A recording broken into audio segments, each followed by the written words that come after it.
What's up guys, K Wills here. Today I'm going to do my review of Naruto Chapter 594. In this fight, we go back to the fight scene between Toby fighting against Naruto, Killer Bee, My Guy, and Kakashi. And pretty much Toby starts to activate, Geto Matsu to summon the Ten Tails, the all-powerful Ten Tails.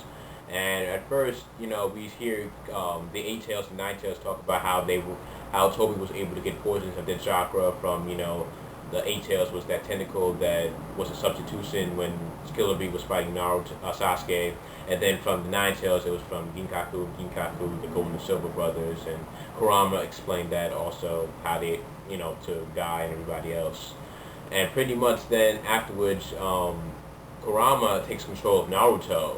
And pretty much Kurama tells everybody about the Ten Tails, how it's basically a godlike creature, one of the original sources of chakra, and that it goes by so many names. And pretty much the Ten Tails is a beast among beasts.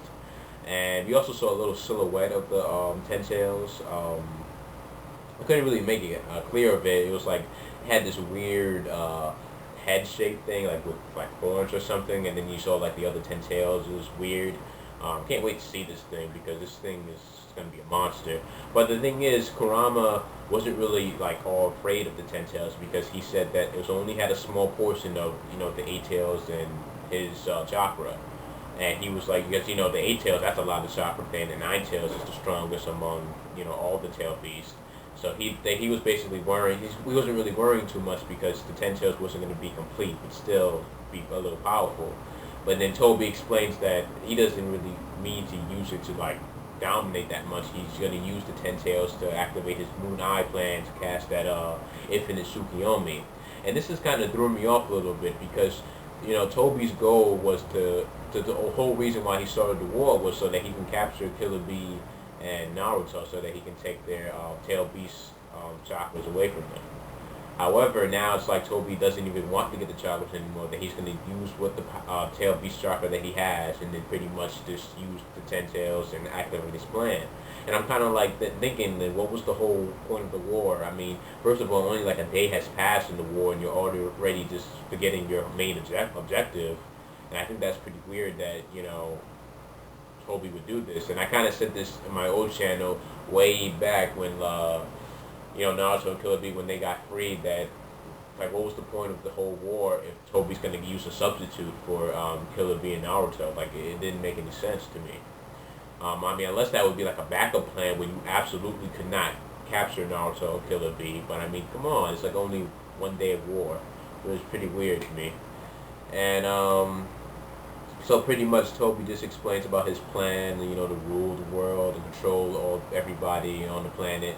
And pretty much Naruto gives him the speech about his dreams and that his dream to be Hokage will come true and that he will stop Toby, and everybody's like hyped up and everything. And pretty much Naruto actually tries to attack Geto with his Rasengan, but then Toby blocks it with his fan. Now, this fan to me was always interesting to me. I've always thought it was mysterious ever since I saw Toby, introduced it when he had his new costume and everything.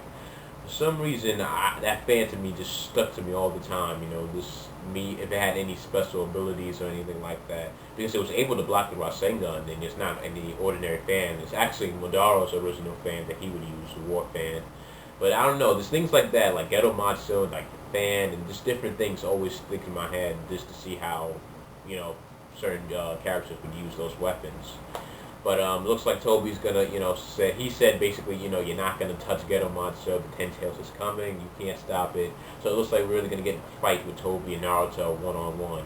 But I hope, like, Kakashi, Guy, and Killer Bee, they don't just stand there just thinking what to do, But I hope though with Kishimoto with Naruto that we really get to see his speed, because when Naruto introduced his new Jinchuriki mode, it was all about his speed. Like he was always fast, and that he was as fast as his father's Thunder God technique. And then recently, it doesn't really seem like the speed factor isn't really there. That Naruto's it's not just shown that he's that fast, which is kind of weird for me. So I hope that the fight, because the speed is the key to fighting Toby and actually landing some blows. That's the only way to like counter attack at the right moment really fast. So hopefully, we'll get to see that, because high speed action, I mean, for a manga, I mean, probably not seeing it well, but still, it should be a good fight. I was looking forward to seeing Toby see more of what he can do instead of just teleporting and his space manipulation. See more of what he can do. And yeah, overall, this was a good chapter. Setting up for the Ten Tails. I wonder how long it's going to take though.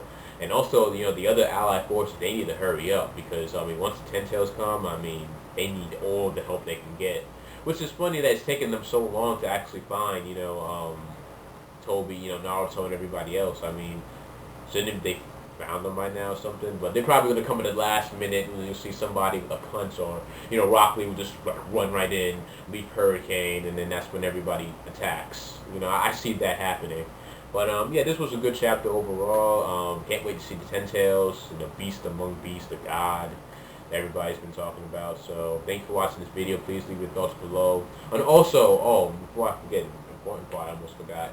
With Toby, when he was talking to Kakashi and Guy as if he knew them, talking about how, Kakashi has always regrets within his life, and that Toby mentioned about Guy not being able to remember faces.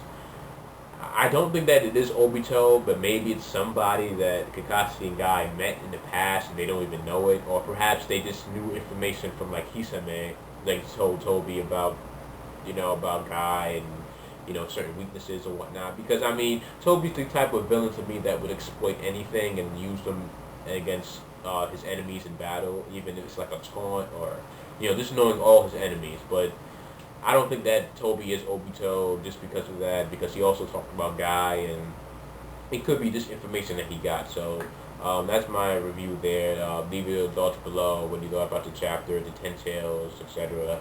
Don't forget to subscribe and give the video a thumbs up if you did enjoy it, and I'll see you guys later.